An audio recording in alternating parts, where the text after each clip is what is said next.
Coming up on iOS today, Rosemary Orchard and I talk about MagSafe accessories for your new iPhone, or maybe the one you already have.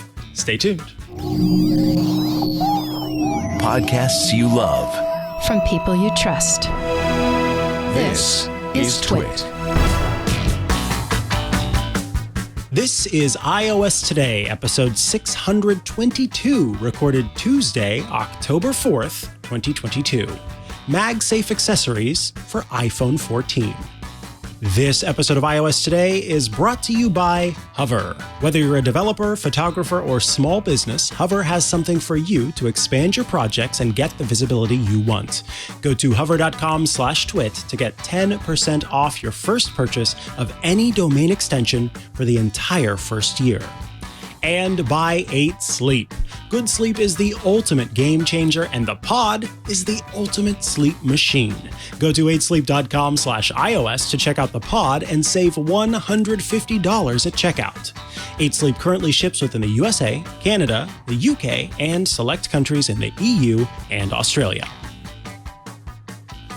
Welcome back to iOS Today, the show where we talk all things iOS, tvOS, watchOS, HomePodOS, iPadOS. I may have already said that OS, but there are just lots of operating systems that Apple offers and lots of great devices that Apple offers. And you tune in every week to hear us show you how to make the most of those devices. I am one of your hosts, Mikah Sargent. And I am Rosemary Orchard, and somebody told me I had to bring a box of presents for today's episode, so I kind of have a box full of goodies right here to talk about. Yes, we are very excited about that box of goodies because this week we're talking about MagSafe. This is Apple's technology feature, sort of a mixture of two hardware and software that comes together to make for what Apple hopes, I would say, is a better charging and fastening experience for the iPhone. MagSafe, of course, originally was this technology that we knew of as a magnetic connector that would go onto the side of a MacBook of some sort. And with that, what you would have is a charger that would thwock onto the side of your MacBook. And if you ever accidentally sort of tripped over the cord, or if you were tugging at it, then that magnet was strong enough to make to keep the connection while you want it to, but weak enough such that if you did run into the cord, it would disconnect and your MacBook would not go flying across the room. So hence the safe part of MagSafe. That went away whenever Apple went all in on USB-C on the MacBooks, and then came back. But before it came back to the MacBook, it came back to the iPhone with a new way of doing wireless charging on those mobile devices. A nice little thwock of a magnet that would go to the back of the phone. And by doing so, you could properly align your phone to the charger that sat underneath it. And with that proper alignment, you could get the best possible connection and therefore the best possible charging that you could. Because it's important to note that there was, before MagSafe came to the iPhone, there was the ability to do wireless charging using the Qi charging standard. And with that, you can sort of place it onto a charger, and the charger and the receiver can sort of be misaligned and still get a charge, but not the best possible, most efficient charge possible. And so by adding those magnets, then it took all the guesswork out, which made for that better charging experience. It meant that it would not get as hot and would still be able to charge. So it was all about battery protection and fast charging all at the same time kind of coming together. Since then, we've seen the introduction of many a MagSafe accessory. But what's interesting too, and I'm sure we'll talk about this, is that there are magnetic offerings that are not technically MagSafe, but are simply just magnetic connections, versus the ones that sort of have the full blessing and are true MagSafe devices. So with all of that said, there's the history laying that out there. Let's get into the first accessories. Yeah. So, I mean, there's a bunch of accessories you can buy from Apple. And I should note that the clear MagSafe case is a really good indicator of that alignment issue or solution that Mikah was talking about. You've got this round ring here, which is where a regular sort of MagSafe charger will just thwock on there. And then you've got a line underneath, which is for things like a wallet or a battery pack. And Apple do make their own MagSafe charger and a MagSafe battery pack, which just pop onto the phone and it lights up and sort of tells you, how charged it is. And the MagSafe battery is pretty good, but it's not got exactly a huge amount of power it can offer, and it doesn't have a pop socket built into the back. And Anker have got a new offering, Mikah, and I managed to get one. It's still in the very early release stage, so it's not quite so widely available just yet. But if you keep an eye out on Amazon, then it comes in a few colors. But this is an Anker, so they call their range the Mag Go range. It's not officially MagSafe, but it does stick to MagSafe.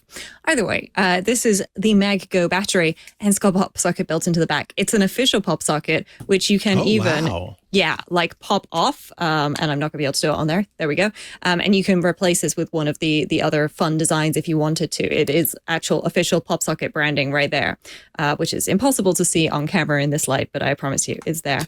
And what I really like about this is it's only a little bit more expensive than their other battery packs. But if, like me, you like to use a pop socket with your phone, or you just find having a battery pack on your phone just makes it a bit unwieldy and tricky to use, but a magnetic battery is definitely better than a plug-in battery with a cable running into your bag that can snag on things.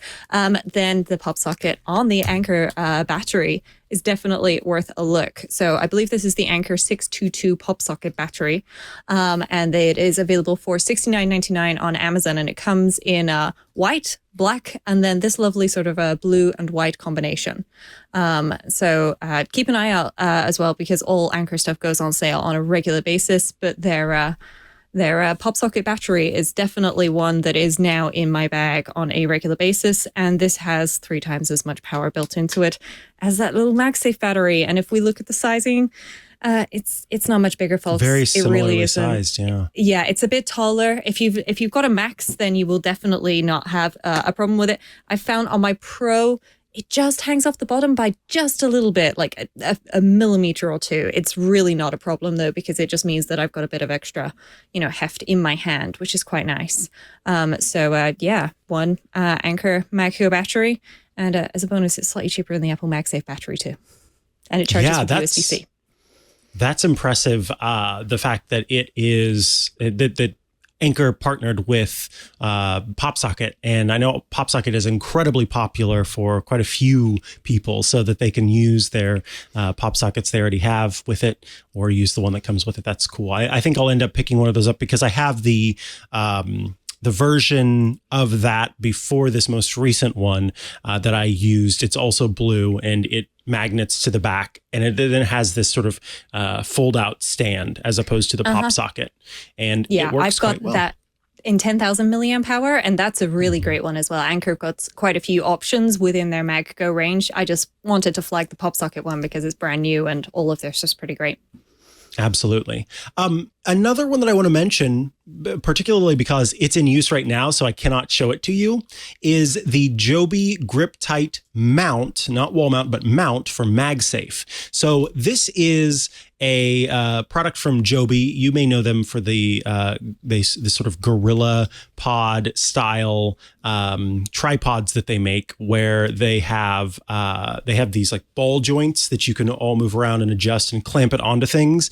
But the GripTight mount for MagSafe uses a magnetic mount, a MagSafe mount on the display itself, and that's the wall mount version. So you can also get it like that, where you can just mount it to a wall. And I actually have one. I don't even remember where it is right now.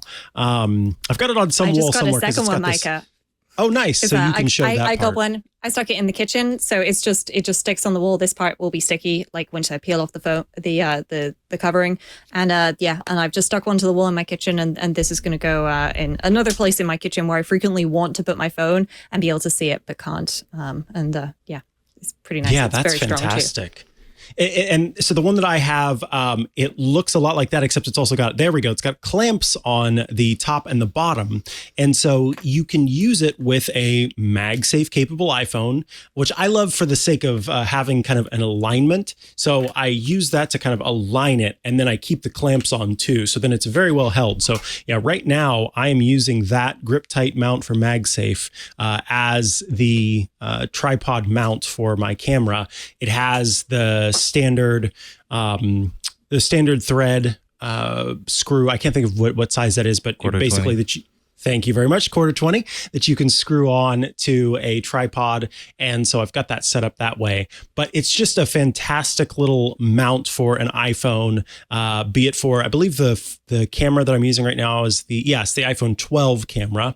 But of course, this would work with a 13, 14 and back. Frankly, any smartphone of max size or smaller will work with it, but with that MagSafe connection as well. So the reason that it has both is, again, if you want to have that better fastening, make sure it's really clamped in there. But if you kind of want a quick way to thwock it on or thwock it off as you are doing different things, then it is great for that. And I've just realized that this would be a great thing to take with me should I be invited to attend future Apple events. When I want to have kind of a sturdy connection, I could have a monopod with this on the top of it, and then I just thwock my iPhone onto it, record, and then I can take my iPhone off at any time that I need to and be able to do, handheld recording. So, shout out to that. Again, this does have that official naming of for MagSafe, as opposed to just being, like Anker has done with the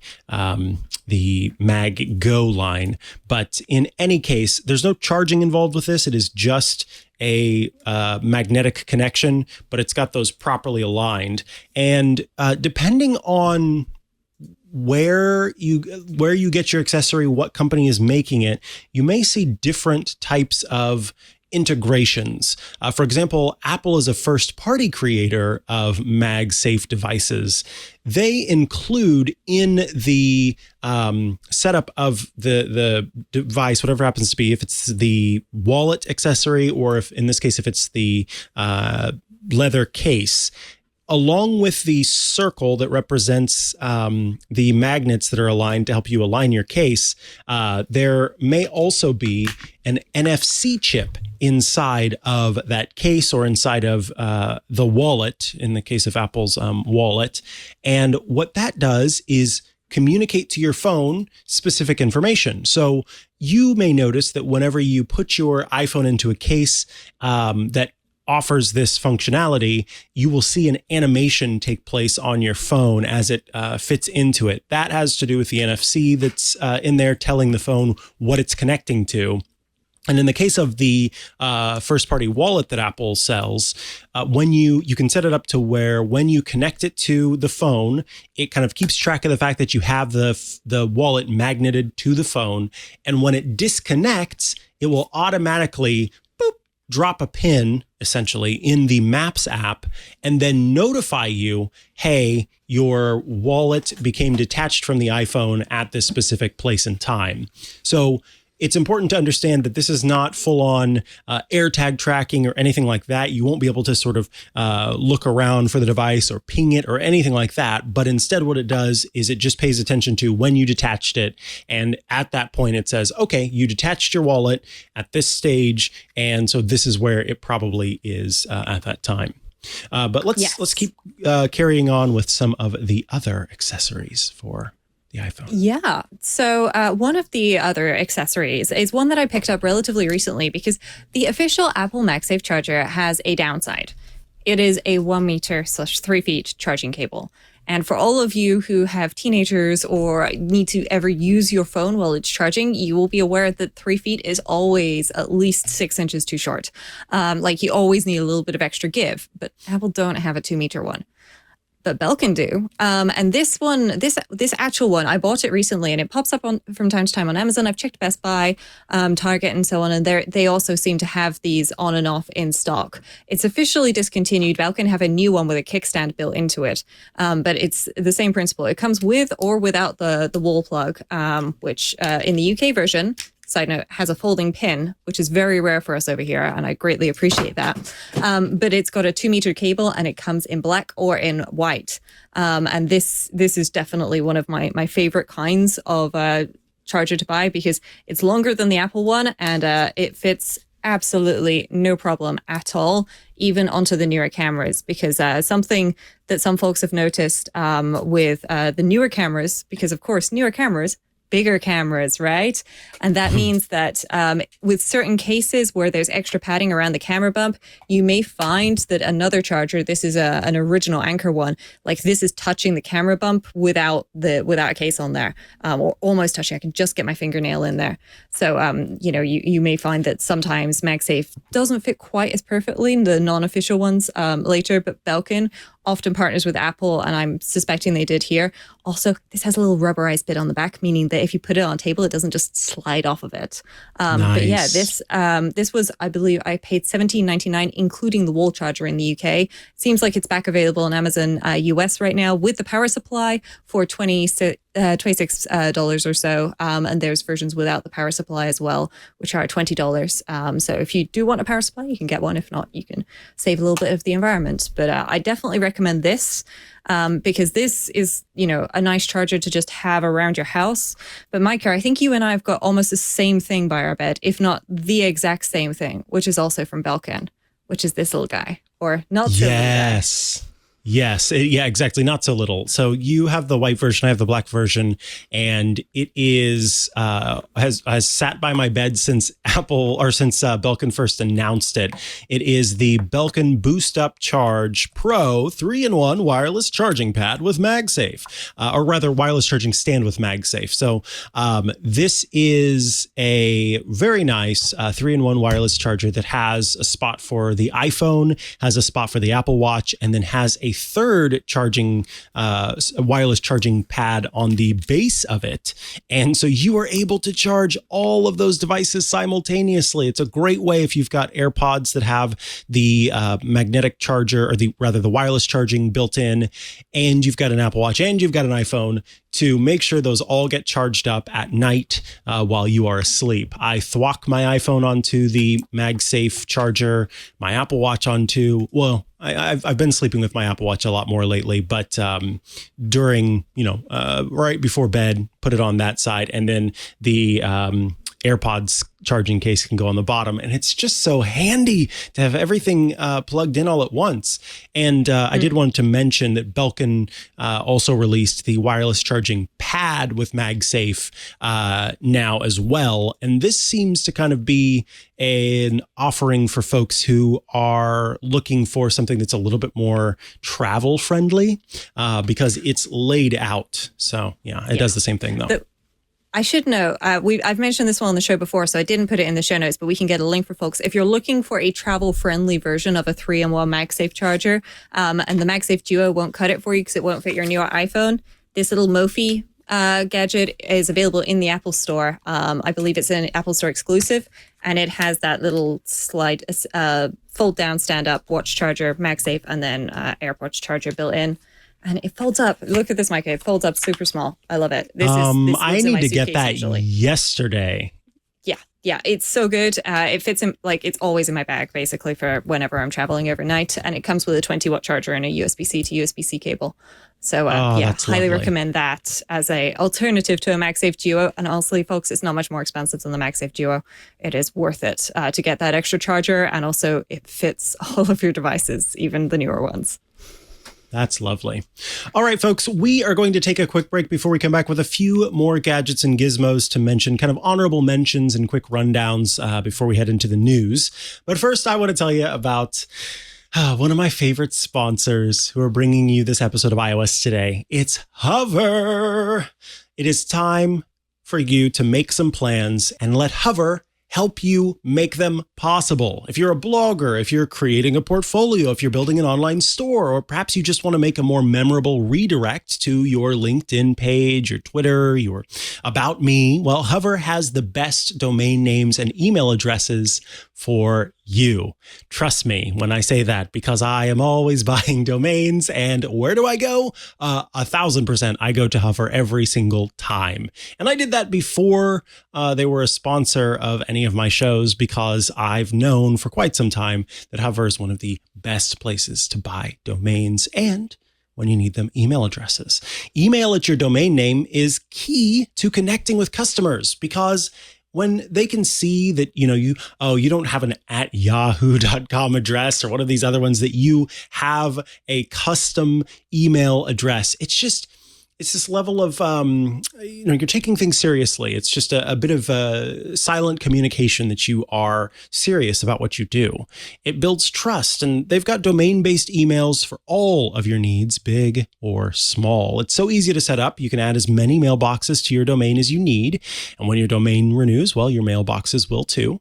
The prices are unbeatable. Their most popular mailbox is a no-brainer solution for business owners, and you can get access from anywhere. Use the email app you're already comfortable with. If apps aren't your thing, well, don't worry, because their webmail can be accessed wherever you are. What I love is that Hover makes it so simple. They know that what you're doing is going to this site to buy a domain. So instead of having to kind of log in and say, I'm looking for a domain, or I'm looking for this, or I'm looking for that, and then you sort of follow this process and then get to the place where you can actually do it, the main page is basically just a search bar where you type in the domain you're looking for, and then you go from there. That's the jumping off point. That makes it very easy to, when I am doing shows or talking with friends or whatever it happens to be, hop over to Hover, quickly buy a domain, and have that registered as I want it. And then after that, the follow-through process is very simple. You can quickly get the domain, make some changes later if you want them. And Hover is all about making sure that you get what you want and that you can set things exactly how you need them. And then you can leave it at that. You can go as in-depth as you want to, or just keep it simple. And it's not going to upsell you on stuff you don't need. They just want to help. They've got pro-level tools, so powerful domain and email management tools that are intuitive and easy to use, whether you're a web pro or you're just getting started. So, in some cases, I needed to change the name servers for the purpose of having another service manage most of what the domain was doing. And in another case, I just needed to set up some forwarding. There are all of the ability to access the records for a particular domain and make changes to those. It's handy, again, no matter what your level of understanding is. It's private and secure as well. This is huge. A lot of other places will try to upsell you on Whois privacy, but with Hover, Whois privacy protection is included with your domain purchase, so your private information will remain just that, private. It's a great way to reduce spam and protect yourself from unwanted solicitations. I can remember back before I knew about Hover, buying a domain, and then in 2 weeks in the mailbox, I had all of this mail from who knows what, these like pens with my name on them, and stickers and stamps and all sorts of stuff with this company trying to basically, they thought that I had started a new business or something, and they were trying to get me to buy it. And they had my personal address. How? Because I didn't have Whois privacy, because I wasn't using Hover. Now I don't have to worry about that every time I create a new domain. Otherwise, I'd have pens with strange names on them for all the domains that I've purchased. And I love this too. There's Hover Connect. So again, if you're not super if you don't have a super in-depth understanding of how to set up a domain or a service, well, Hover Connect lets you pick the service you want to use to build and host your website. And Connect can help you start using your domain name with just a couple of clicks. So, if you want to tie it to, say, a Tumblr page or one of those sites where you can kind of just list the main links that you have, then Hover makes it easy to go in and say, oh yeah, I want to tie it to this. You do a few little steps and then it's good to go. You're not having to dig in and try to figure all of that out. And at Hover, you are a customer, not a source of data. That's what Hover does. It's you and them. It's not this whole thing of trying to sell your information to other parties and make money that way. You can take back control of your data with reliable, tracker-free email. And Hover is trusted by hundreds of thousands of customers who use their domain names and email to turn their ideas into a reality. So, whether you're a developer, a photographer, or a small business, Hover has something for you to expand your projects and get the visibility you want. Go to hover.com/twit to get 10% off your first purchase of any domain extension for the entire first year. That's hover.com/twit for 10% off your domain extension for a full year. And of course, we thank Hover for their support of this show and all of Twit. Thank you, Hover. I do appreciate you. All right, back from the break. And now let's talk about some honorable mentions that you have for us, Rosemary. Yeah, so the first one I wanted to mention was the Spigen Mag Fit. Now, I had one of these, but I bought it as a present for my dad, who is loving it. It is just a little, basically a coaster that you drop an official MagSafe charger into, and then it stops it just falling off the back of the nightstand or table or whatever it is. It just kind of holds it in place. And that's just a really nice option to have available, to do things. I should know, it says it's $25 on the Spigen website. Check it on Amazon. It's about $12 there instead, which is a much nicer price for something like this. And there's lots of things like that out there too, including ones by Studio Neat. My next honorable mention brings a little bit of rainbow. This is the Razer Cooler Chroma, which I can, if I bring it near the microphone, you might just hear it spinning up. That's because it's actually a really good fan. And the back of this, I've just turned it on. It's ice cold. And this is incredibly useful if you're using your phone in a hot environment on a regular basis or doing gaming, things like that. This also comes with an Android version. It does not charge your phone. It just cools it. But you know what? On days where you're going to be using your phone outside, where it's going to be hot and sunny, this can definitely mean that your phone does not stop letting you use the flash or randomly shut down because it's got so overly hot, which is pretty useful, I have to say. And then there's another one, which I wanted to mention, and it's an honorable mention, but it's not a little mention because I'm actually going to have to reach down and pick this up because it's kind of huge. But this whole thing isn't MagSafe. But this is the Moft. So it's the smart desk mat. And this, I love the Moft stuff, but this is like an entire sort of magnetic thing where I can set it up and balance my laptop on there and everything. And it comes with a bunch of magnetic accessories, including a magnetic MagSafe charger.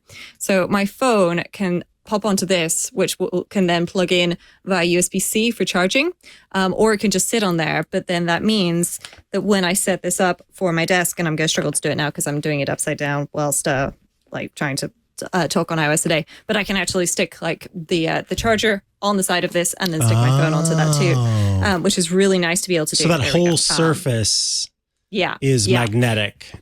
Yeah, and it's got NFC tags built into it as well, so you can have it trigger different shortcuts based on where you tap your phone. It's got charging cable holders, Apple Watch chargers. There's a whole bunch of stuff in there. I got it on Kickstarter and keeping out for the deals on the website, especially it's coming up to that time of year, Mikah. Black Friday is going to be coming soon. Mm-hmm. So if you're looking for something like this as a present for somebody, that's worth keeping an eye out for.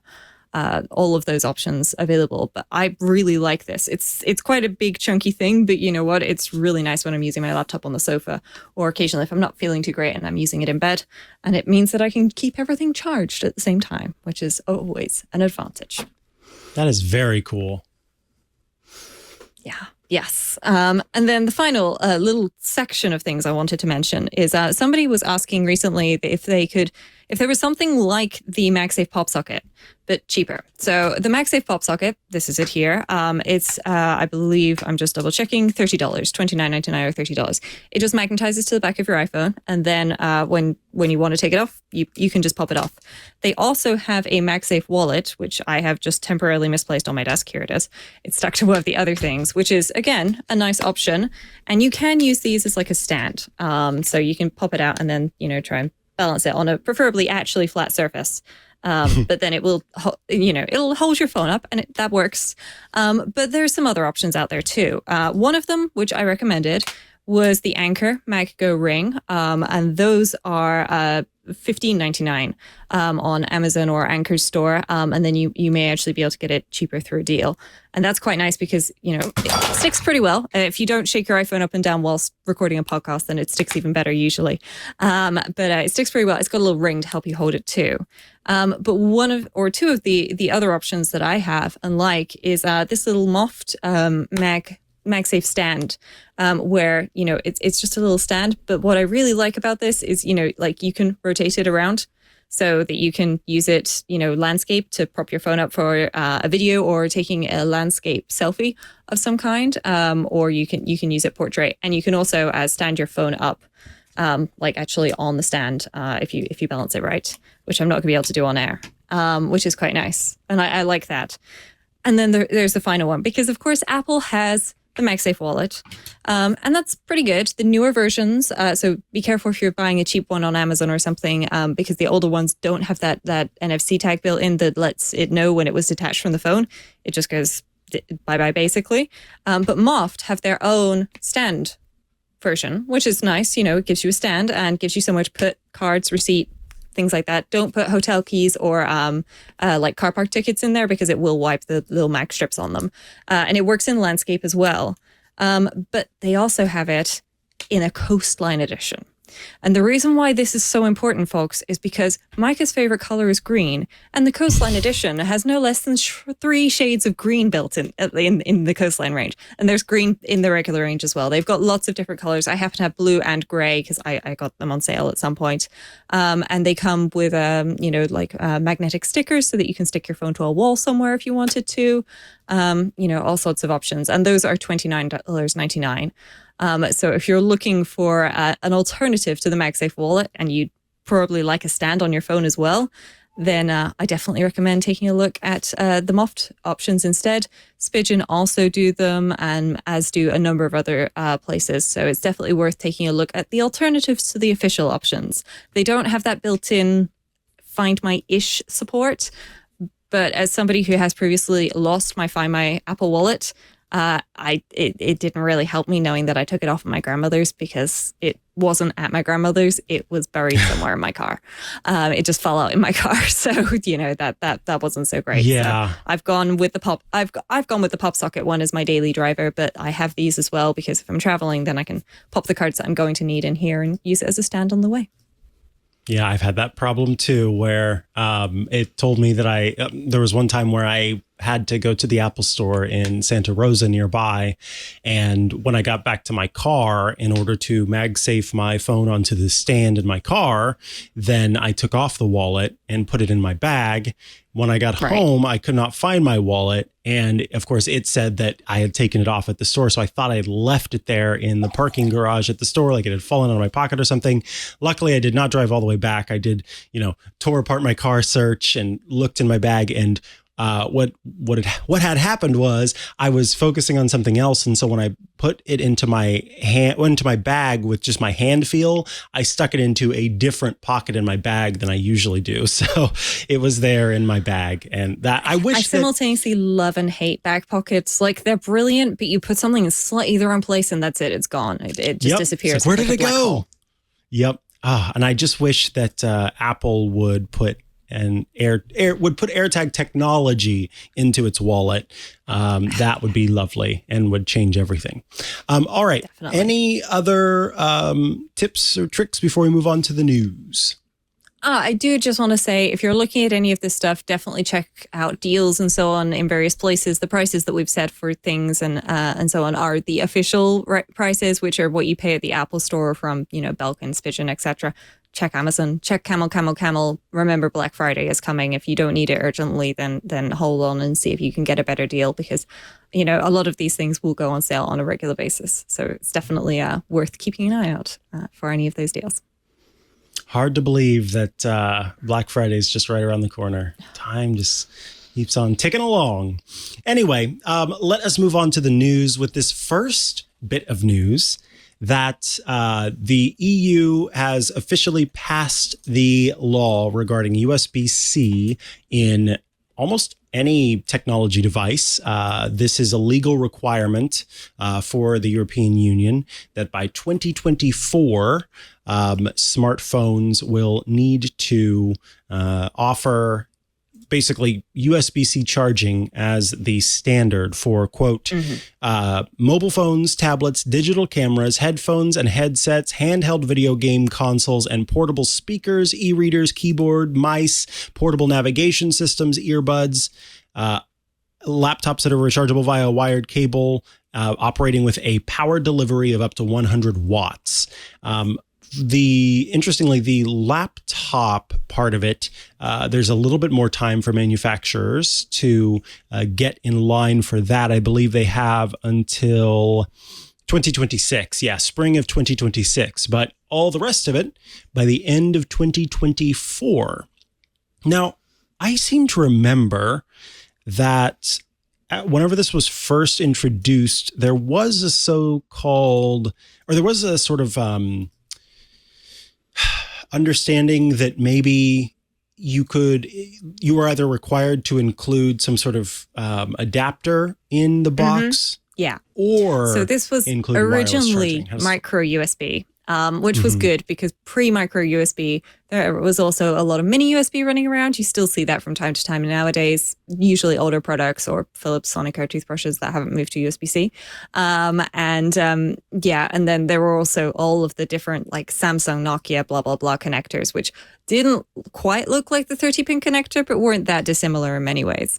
And so the EU said, hey, like just micro USB or an adapter for micro USB, which is why you can get a micro USB adapter for about $10 in the Apple Store. It's very affordable to get one.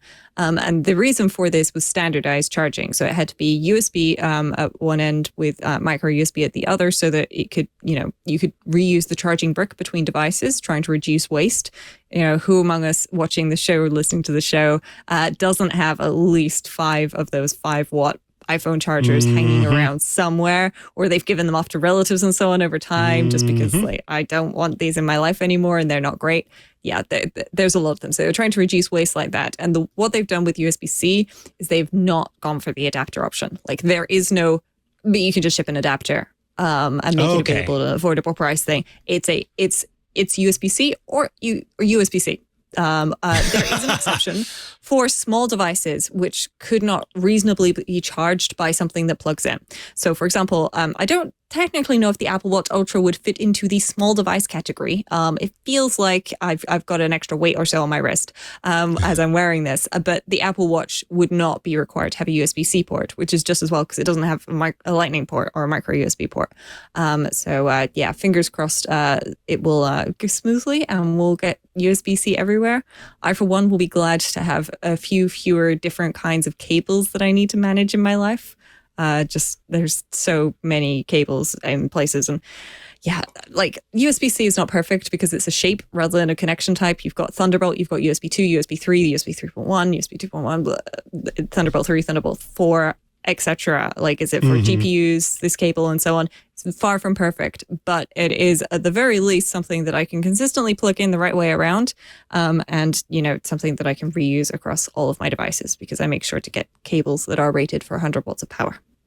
Yes, I celebrate this USB-C future for sure because it makes it simpler. And only, if you do go somewhere, not having to have a bunch of different cables with you and the cables that I have on my desk at any given time, then I can just have, as long as it's got USB-C there at the end, then I know it'll charge whatever it is that I have. Right now, it's just my iPhone and my AirPods Pro case that are not USB-C. Everything else that's regularly on my desk, all charge with USB-C. So this is good. And I think, every big tech company was along the way of making this the standard anyway. And so if the next iPhone 15, has USB-C, then that will kind of bring everything in line, I feel. I guess at that point, then we will probably see a USB-C port on the bottom of the AirPods and AirPods Pro. as well. Or they may just go MagSafe. Or they may go, Who that's knows? true, may just lose the port altogether. That's a good point. Yep. Yeah, that's especially possible. with those devices. They don't, Yeah. you don't really need to charge them by plugging them in because you don't get much of a difference between whichever charging type you use because they can't take in that much power. So yeah, it makes sense. The big place where this is going to have the largest impact are those gadgets that you buy off of Amazon that come with a micro USB cable. Like they're going to have to ship with USB-C. And so like there will be no more. I've bought this neck fan that looked really nice. Oh, wait, no, it uses micro USB. I'm shipping it back or anything like that. It will just be a case of it's USB-C and that's it. And I was pleased when I bought mine that I did get a USB-C one. Hallelujah. That'll be great. All right. We are going to take a quick break and then we'll be back with a little bit more news before we head into Shortcuts Corner. I want to tell you about another great sponsor bringing you this episode of iOS Today. It is 8 Sleep. Yes, I love to talk about 8 Sleep because I love to talk about sleep science, and that is 8 Sleep's thing. They know that sleep is so important. It's the ultimate game changer, and the pod is the ultimate sleep machine. Consistent good sleep is so important. And I think a lot of people, you hear that. You got to sleep, you need to sleep, sleep is important. But I think even still, people underestimate the value of getting good sleep and getting good sleep regularly. It can help reduce the likelihood of serious health issues. It can decrease the risk of heart disease. It can lower blood pressure, and it can even reduce the risk of Alzheimer's. Yet, still more than 30% of Americans struggle with sleep. And it turns out that feeling hot at night is one of the main causes of poor sleep. Getting too hot when you should be sleeping. That certainly was one of my main issues. I used to wake up in the middle of the night, hot as can be, need to get out of bed and cool off before I could go back to bed. Sometimes I'd have to bring a towel with me to lay down because I was sweating so much. It was awful. I don't know why I slept so hot, but I did. And so every night, having that interruption of my natural stages of sleep was not good. And I needed to make a change.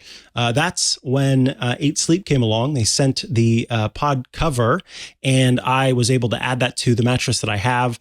And it has made all the difference. So much so that anytime I am not using it, I talked before about how at one point I had unplugged it to reset it, and I forgot to plug it back in.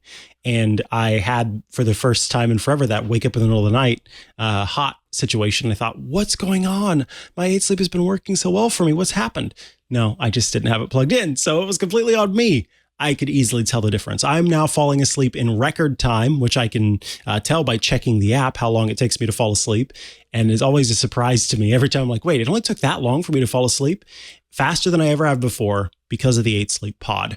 8 Sleep offers the only sleep technology that dynamically cools and heats each side of the bed to maintain the optimal sleeping temperature for what your body needs.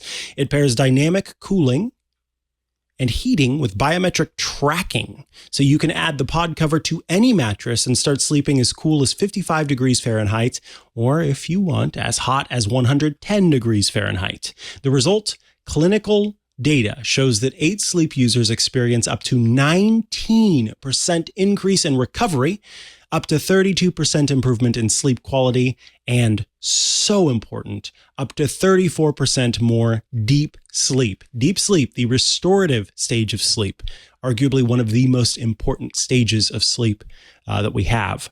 With more deep sleep, that means you can be confident that your mind and your body are moving through the restorative sleep stages, those ones that are super vital to physical recovery, to hormone regulation, to mental clarity, and even better, this is exciting. 8 Sleep recently launched the next generation of the pod. The new Pod 3 enables more accurate sleep and health tracking with double the amount of sensors, delivering you the best sleep experience on Earth. The pod is not magic, but it certainly feels like it. And I got to tell you, even I've got the previous edition, the Pod 2 Pro cover, and I just recently got an update in the app that said, hey, look, we have updated the technology that it's called autopilot. And basically it looks at how you are sleeping based on the temperature and then can make changes and adjustments over time so that it's always making sure that your body is feeling the right right sleep temperature. So if in the middle of the night it looks like you're moving out of a stage of sleep before you should be, then it can drop the temperature or raise the temperature. And I love that I can look at the app at any time and it can say, oh, autopilot helped you stay in stage 3 sleep for an extra 15 minutes by doing this. And then it can start to make adjustments over time to kind of that change in temperature that you have set up in the app. I know it says it's not magic, but it might as well be. This thing is incredible. So go to 8sleep.com/iOS to sleep cozy this fall and save $150 at checkout on the pod. 8sleep currently ships within the USA, Canada, the UK, and select countries in the EU and Australia. That's 8sleep.com/iOS. Head there now. 8sleep.com/iOS. You got to check it out.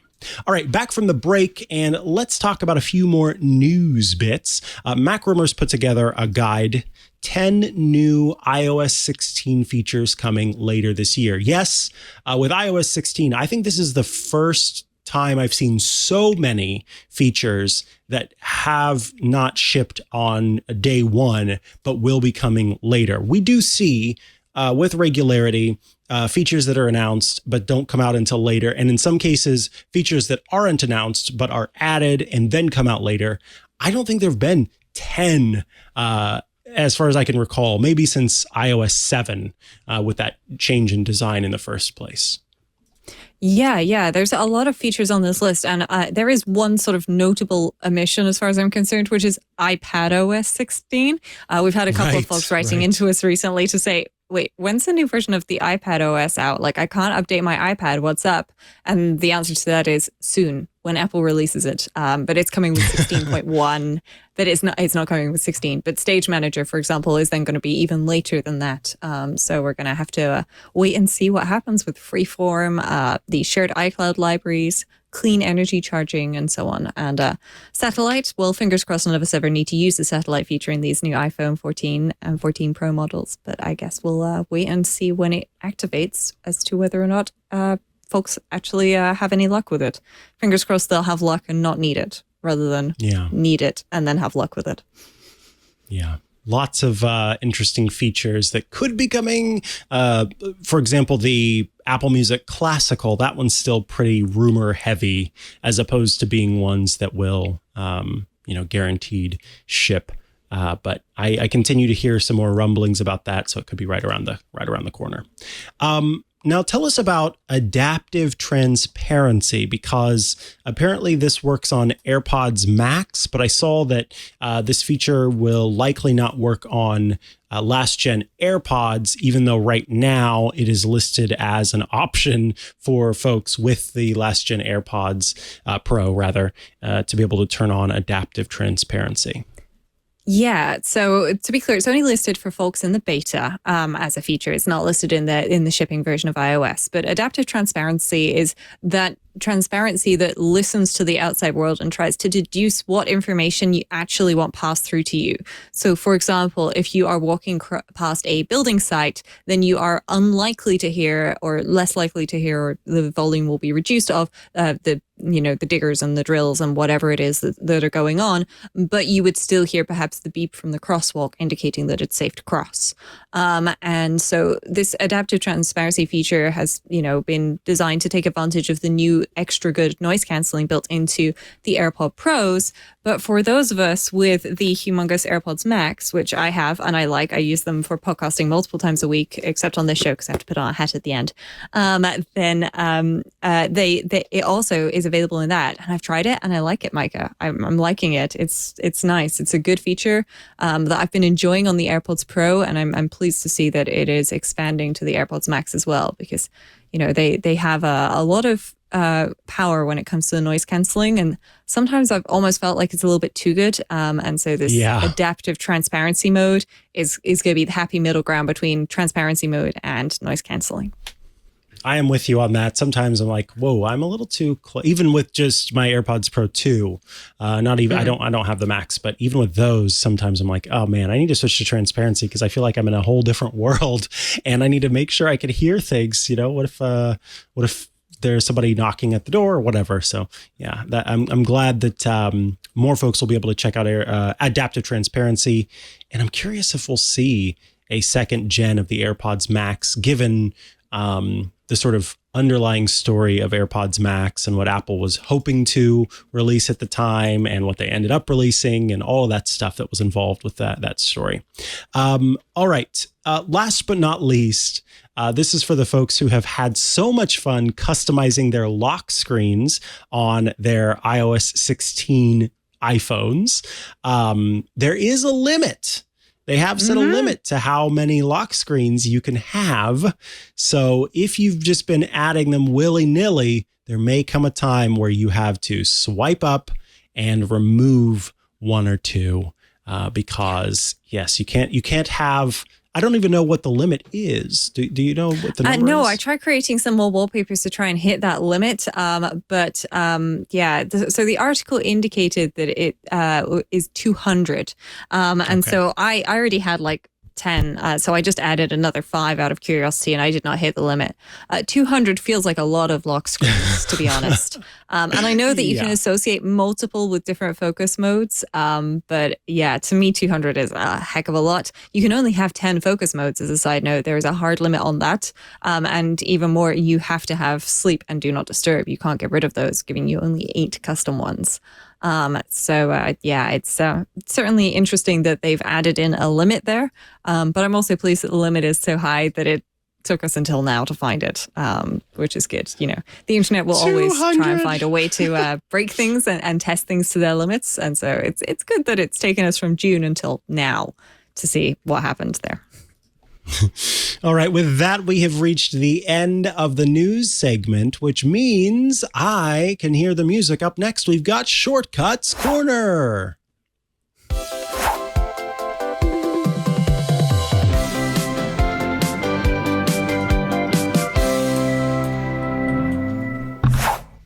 It's time for Shortcuts Corner, the part of the show where you write in with your Shortcuts Corner requests, and Rosemary Orchard, the Shortcuts expert, provides a response. Up first is Tom, who writes, "Dear Mikah and Rosemary, I saw the shortcut related to feeding a fish and using the, how's that pronounced?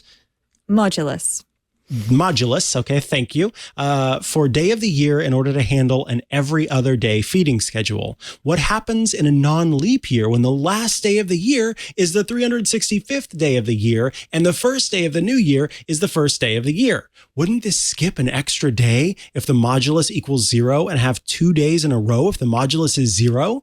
Thanks and love the show, Tom in Missouri." Yes. What's going on here? So Tom's question is more of a maths question, but I did want to include it because this brings me back to the fact that there is no perfect solution to anything. So if you're trying to automate something and you're feeling like you haven't come up with a good solution or something, remember, as long as it works, it's fine. And Tom's absolutely 100% right. Modulus, modulus is the remainder when you divide something by something else. So we were dividing like the days in a month or the days in a year by 2, and then we're getting the modulus, the remainder. And if it's 0, then it's an even day. If it's 1, it's an odd day. I had to double check my mental maths there to see what it was. So yeah, you would end up feeding our fish 2 days in a row with this. But also around the holidays, things tend to get a little thrown off schedule-wise, so that might be a good time to reset things anyway. But I mean, the perfect solution for this, according to me, would be save the date when you last fed the fish. So like have the notification like pop up to prompt you to feed the fish. And then when you tap on the notification, you could use something like Pushcut to send you a custom notification that when you tap it, runs a specific shortcut to log that you fed the fish. And then, that'll save that data into, say, data jar. And then when your shortcut runs, it can get the date that you've last fed the fish from data jar and just see if that was more than, further time ago than yesterday. Of course, that only works if you're the only person feeding the fish. But yeah, there's plenty of solutions to problems like this. And it's always good to have people spot flaws in things and offer suggestions for improvements or just ask questions about them. So thanks for writing in there, Tom. Thank you, Tom, maths doctor from Missouri. Maths scientist, maths expert, maths. Anyway, no, I kid, Tom. It was a good notice, that something that frankly I never would have realized. So now I know. Moving on to Cody, who writes, Hello, Rosemary and Mikah. I have a request for a shortcut that in theory seems fairly simple. I run daily, and when I am out, I will listen to podcasts such as iOS Today. Thanks, Cody. For 95% of my run, I just want to listen with audio. However, at certain points, I will hear something that makes me want to watch the video version of the podcast. I would like to create a shortcut that when I am running and listening to an audio stream, I can easily switch over to the video version at the exact timestamp and vice versa if possible. My main podcasting app is the default iOS Podcasts app. Hopefully this makes sense. Love the show and the both of you. Thanks so much for the years of great content. Cody, this is a great question, and it's one that Matthew Casanelli, my previous co-host of the now retired Smart Tech Today, often talked about on Smart Tech Today. So I'm curious, Rosemary, your thoughts on how to make this happen. Yeah, well, I mean, there's a couple of different things you can do. And we've had folks write in the past asking if you can do something like this with CarPlay. And unfortunately, the biggest flaw in the otherwise amazing plan is actually the Apple Podcasts app. Like, it's okay, but it's not the best podcast app, and it doesn't have shortcuts actions for doing things like getting the current timestamp. And sometimes you can kind of fudge around it by getting your play index or something, but that doesn't always work. And so I have an alternative suggestion for you, Cody, which is simple and effective in many ways. And it's a two-part solution. So part one is either Apple Watch Ultra and have the action button take a screenshot, which you can do via a shortcut, or use the crown and the side button to take a screenshot. So whenever you hear something and you go, oh, I want to get that later, you can just hit those two buttons. And having the two buttons, I think, especially while you're running, you're not going to be wanting to try and trigger a shortcut. That seems dodgy. And especially when you get this now playing screen up, which I've managed to trigger, like you then have to go out of the now playing screen and then tap the right shortcuts complication on your watch face, or double press to go to the dock, and then it feels like it's going to be really tricky to do that. So I would just go with take a screenshot. Good old fashioned take a screenshot. And then the solution, the good part that comes in, because the good part to this for me, and the way that I would solve this primarily, that's not my iPhone. There we go. It is my iPhone, but my iPhone was a bit too big. There we go. So what I would do is I would go to shortcuts and create an automation and create a personal automation. And I would use my Apple Watch workout and I would change it from starts to ends. Okay. And then what you can do is then you can use some simple logic, and you can actually get screenshots from your photo album, and you can get them and then you can make them into a grid. So I'll just throw together a quick little example. As a side note, folks, this is a personal automation, meaning that it's a bit tricky to just share, so you're going to have to recreate the actions. And why is my iPhone being so slow at loading all the photos actions? There we go. So you can use the Find Photos, and if you add a filter, then you can say is a screenshot.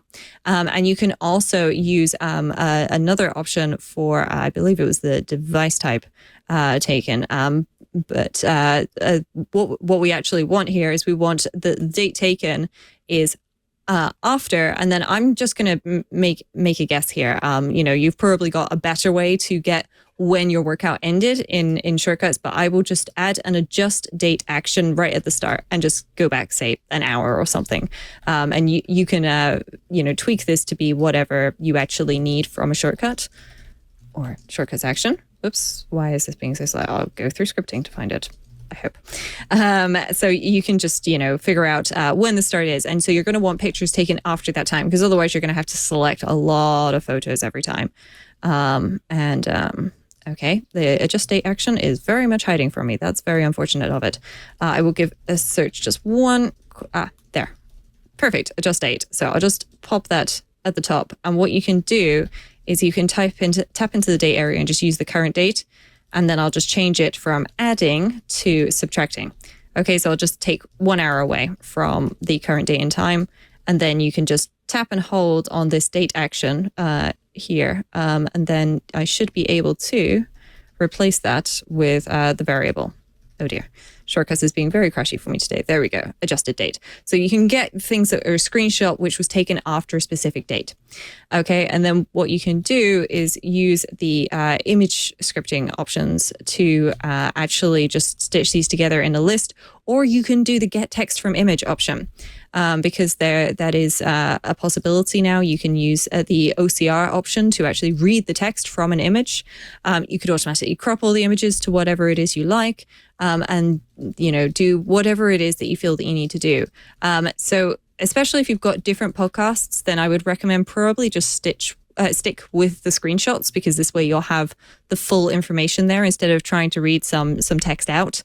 That can be a little bit tricky.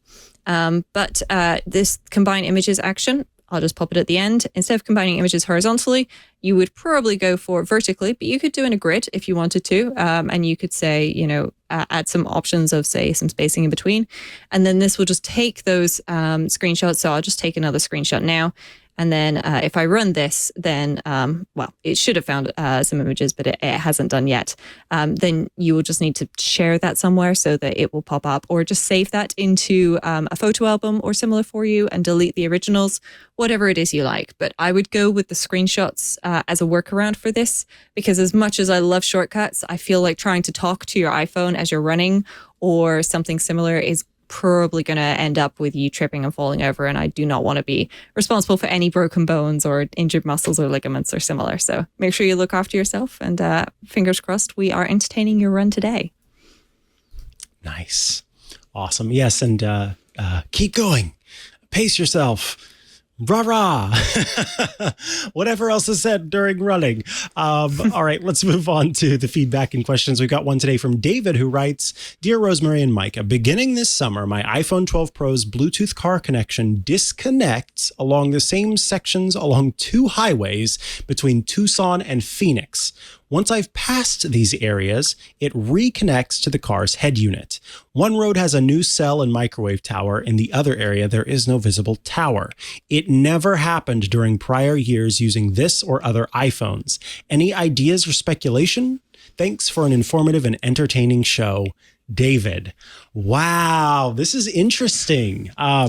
The most interesting part, Mikah, is I have the same problem. There's an area in town where I often get stuck by the lights, and the lights are terrible. So I could be sitting there for a good 10 minutes at times, and that has some kind of twilight zone. That's what I'm calling it. It's the twilight zone. So you go into it and you're there, and you, like, when I first get there, if I'm fast enough and I can go straight through, then I'll barely have a blip of disconnection. But if I'm listening to something, then I'll get it in dribs and drabs, and I'll get like a little bit, and then it just stops. And my maps will show up, and then eventually they'll disconnect. But wireless CarPlay uses a combination of Wi-Fi and Bluetooth. This is very strange. And my conclusion, because the phone signal in this particular area is terrible, is that somebody's actually put a phone jammer in this area. So I actually reported it as a safety hazard, because my phone signal is awful there. And so if somebody did have an accident and they needed to call an ambulance and couldn't because somebody's got a signal jammer of some kind, then I definitely want that checked out. And I figured the council could look into it, but I don't know if is there another cause for this sort of thing? Like, why would it be two highways as well? That's strange. Yeah, I honestly, it seems like there is, especially what you just touched on there, the fact that if you're doing CarPlay, that does use both Bluetooth and Wi-Fi. If it's just Bluetooth, it's got to be, I would say it's something microwave or close to the microwave area, because there were times when I would have kind of cheaper headphones on in the past, and I would turn on the microwave, and if I got too close to it, the Bluetooth would cut out, because those waves are very similar. The frequency is very similar, and so it can cause some issues whenever you're trying to do that. Now, this also does pertain to Wi-Fi, which is the 2.4 gigahertz in particular is close to that area. And so that can also be something that is causing that to cut out. So yeah, that's the speculation I think we have, is that there's some signal that's interfering, and it's bizarre, but it does happen occasionally. So it does. I mean, the solution to this problem is unfortunate in the fact that the solution is plug your phone in and use wired CarPlay for those journeys instead. It's nowhere nowhere near as convenient. I have a MagSafe charger in my, in the charging area of my car, and I can just drop my phone on there. The MagSafe, Thwocks on, stealing the word from you, Mikah, and that's great. But if I know that if I know the way that I'm driving and I'm probably going to hit those lights because I'm going to be stuck at those lights for ages, the last thing I want is for my audiobook or whatever it is to just kind of half keep playing in the background and basically lose where I was for 10 minutes or so. So I just plug my phone in, which not great, but it works as a workaround. Yes. All right. With that, it is time to move on to our app caps.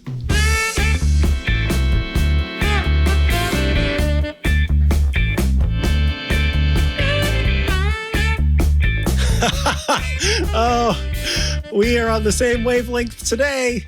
This is the part of the show where we wear caps atop our heads to honor our app or gadget picks of the week. These are apps or gadgets we are using now that we want to share with all of you because we think they're awesome, we think you're awesome, and we want you to know about them.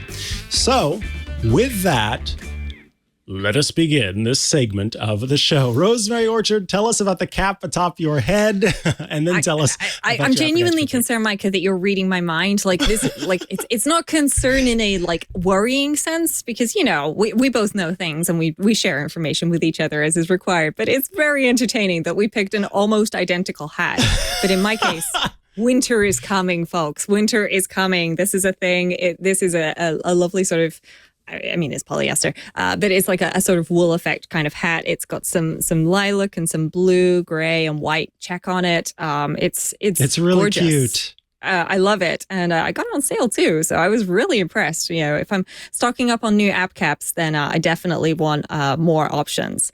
And speaking of more options, that's what my app cap today is all about, because I don't know if you folks have ever used the Now Playing widget on your Apple Watch for getting the music that you're currently playing. It's okay. It works. But you can't really just use it simply and easily all the time. And I love having music controls as a complication, and it just needs to jump into whatever it is. But if I use music, then I get stuck in music and so on. And, the folks behind Tweetbot have seen this problem. They understand me. They know my wavelength, and they have decided that they are solving my problem with Now Playing Plus. So Now Playing Plus, if my iPhone pops up and then the Apple Watch decides to show itself, is a new complication from the Icon Factory. And basically what it does is it takes Now Playing on as a complication and just amps it up a little bit. So it's corner and circular complications for your Apple Watch face. Okay, so you'll need to have a corner complication or a circular complication, and it gives you access to audio controls without you needing to go to the app list or to go to the dock or to wait for the little, at the moment you can see I've got a headphones icon there. That's because I'm in my podcasting focus mode using the headphone icon. But if you've got that, you've got a focus mode, you've got navigation running, and you've got music, then it cycles between those, and then notifications as well. So it's a fourth dot, and it cycles between those, and you have to tap the dot at the exact right moment to get into Now Playing. And it's just terrible. Whereas this, I just tap it, and it takes me straight to Now Playing for whatever is playing. Now, of course, I don't have music playing right now. I'm not connected to my iPhone because I'm currently, actually recording a podcast. But it just works. It's free. You can download it from the App Store, give it a try. It solved my problem of I just want a complication for this thing. I just want the icon to be consistently there. I do have Now Playing usually pop up on my Apple Watch, but sometimes it doesn't. And sometimes, I've paused playback and then I just want to jump back into it. But Now Playing, of course, is not showing on my Apple Watch. And so I would like to be able to hop back in. So Now Playing from the Icon Factory, free in the App Store. Only available on Apple Watch. It does circular, it does corner. That's pretty much it. But it works, and I'm going to give it a 10 out of 10. Nice. Over on my side, I am wearing a bucket hat that is blue and white and sort of purpley pink. It's a bucket hat from the ACLU. It says Protect Trans Youth, and it has a yellow sort of smiley face, except the smiley face is frowning. And so, it's a very serious smiley that's saying, hey, protect trans youth. And I really like this bucket hat. So my app cap this week is a watch band that I have on my wrist with the Series 7 Apple Watch, not the Series 8. That's the most recent model. I'm actually returning that one because it's just not that much different from the Series 7 because Apple poured all of its resources and attention into the Ultra that's on Rosemary's wrist. But I love this new Alpine loop. I've got the 49 millimeter green Alpine loop. And it has it's this nylon material. On the inside, it looks a lot like previous nylon bands where you've got this sort of soft texture that's really nicely woven. But on the outside are all of these little loops. And so these little loops are like kind of bumps. And there's this hook on the very end of it that is metallic. And basically what happens is you can slide up and down to size the watch band for your wrist. And then when you get it to the size that you want, and a quick note that all of those little loops that are on the outside that are kind of bumpy, they just fit through the lug that's attached to the Apple Watch. So you kind of feel and can feel some resistance as you are resizing it to fit your wrist just right. And then all you do is drop that over and then find the loop and slide here. I'm trying to show it on the camera here. Slide it through. There we go.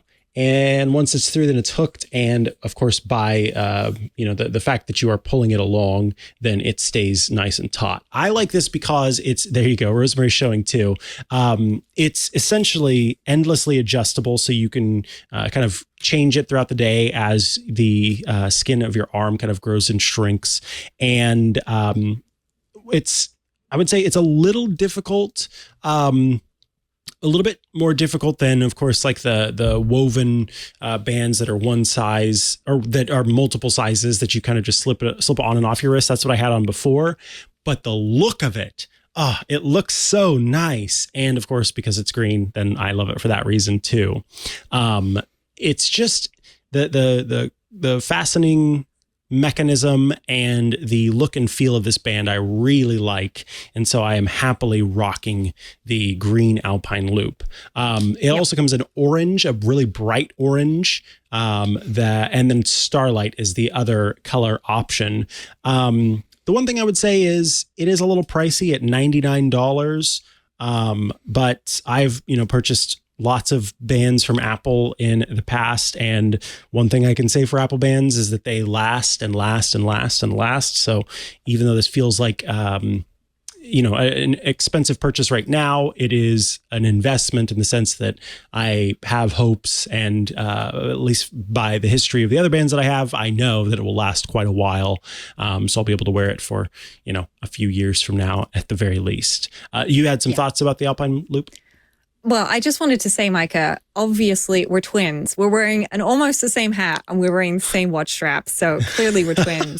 Twinning! But I've been wearing this watch strap since I got the Ultra, and I have been wearing this to sleep. I have not worn this in the shower, but I've worn it, to sleep whilst doing everything during the day, and I'm really loving it. It's super comfortable, and I definitely recommend it. I wish it came in a lovely, elderberry. That's a color that they're doing other things in, like Apple, come on, some purple in your life wouldn't kill you. iPhone, purple on the Apple Watch, maybe. But yeah, I love it. It's great. So yeah, I'm looking forward to seeing when some knockoffs of these come out and seeing if they're any good as well. But I really love the fact that, if something snags on this, it ain't coming out. Like it's not going to go anywhere by accident. Like you have to very deliberately twist it to unlock. And that makes it really super secure. Absolutely. All right, folks, with that, we have reached the end of this episode of iOS Today. If you have questions, feedback, concerns, etc., you can send those to iOStoday twit.tv. And of course, we thank you for sending in your thoughts and your Shortcuts Corner requests and your feedback and all that kind of stuff. Thank you also for tuning in live if you're doing so. If you would like to be part of that experience, watching us record the show live and seeing the little step downs, pauses, and all of the stuff that goes into making the show, well, you can do that by going to twit.tv/live every Tuesday at 12 p.m. Eastern or 9 a.m. Pacific. But the best way we think to get the show is by subscribing or following, which you can do by going to twit.tv/iOS. There you will see options to subscribe to the audio version of the show or the video version of the show, where you can subscribe on Apple Podcasts, Google Podcasts, Spotify, YouTube. We try to be in all the places that are available so that you can get the show no matter what. So that's a great way to show your support and get the show as soon as it's all done, knitted up nice and tight and ready to roll. And this is now the time where I mention Club Twit. If you would like to get the show with no ad interruptions, just the content, and also, of course, be a direct supporter of the show, well, that is where Club Twit comes into play. Twit.tv/Club Twit. There you can subscribe for $7 a month, $84 a year. And you will get access to every single Twitch show with no ads. You will also get access to the Twit Plus bonus feed that has extra content you won't find anywhere else, behind the scenes, after the show, before the show, etc., and access to the members-only Discord server. That is a place where you can go to chat with your fellow Club Twit members and also those of us here at Twit. We get some great feedback in the iOS Today channel in the Discord. It's fantastic. Twit.tv/Club Twit to check that out. We just recently announced that you can now subscribe to individual shows as well. So for fewer dollars, if you would like to support particular shows specifically and get the ad-free version of those shows, you can now do that. And there's also 3 at least great shows that you will get as part of your Club Twit membership.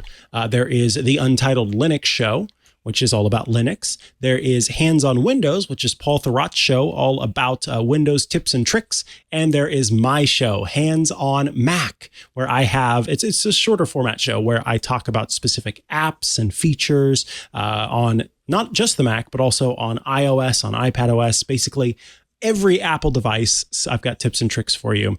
All of those are available as part of your full Club Twit subscription. It is, I think we just keep adding value to Club Twit. And so it becomes even more of a no-brainer to sign up, check it out, and support us directly. Rosemary Orchard, if folks want to follow you online and check out all the great work you're doing, where should they go to do so? The best place is rosemaryorchard.com, which has links to all the things I do online. And you can find me on Twitter at rosemaryorchard. And of course, you can find me actually getting some value out of the community in the iOS Today Discord channel in Club Twit too, because there are some awesome people in there bringing up some great questions and sharing some awesome things. So yeah, I'm really enjoying hanging out there. Where can people find you, Mikah? You can find me online at Mikah Sargent on many a social media network, or you can head to chihuahua.coffee, CHIHUAHUA.coffee, where I've got links to many of the places I'm most active online. Thank you again for tuning in to this episode of iOS Today. Get on with thwocking those MagSafe accessories to your phone, and we will catch you, or rather, Rosemary and a special guest will catch you next week. I will not be here next week, but Rosemary will be. So until then, we say goodbye and good day. Or evening. Hey, I'm Rod Pyle, Editor-in-Chief of Ad Astra Magazine, and each week I join with my co-host to bring you This Week in Space, the latest and greatest news from the final frontier. We talk to NASA chiefs, space scientists, engineers, educators, and artists, and sometimes we just shoot the breeze over what's hot and what's not in space, books, and TV. And we do it all for you, our fellow true believers. So whether you're an armchair adventurer or waiting for your turn to grab a slot in Elon's Mars rocket, join us on This Week in Space and be part of the greatest adventure of all time.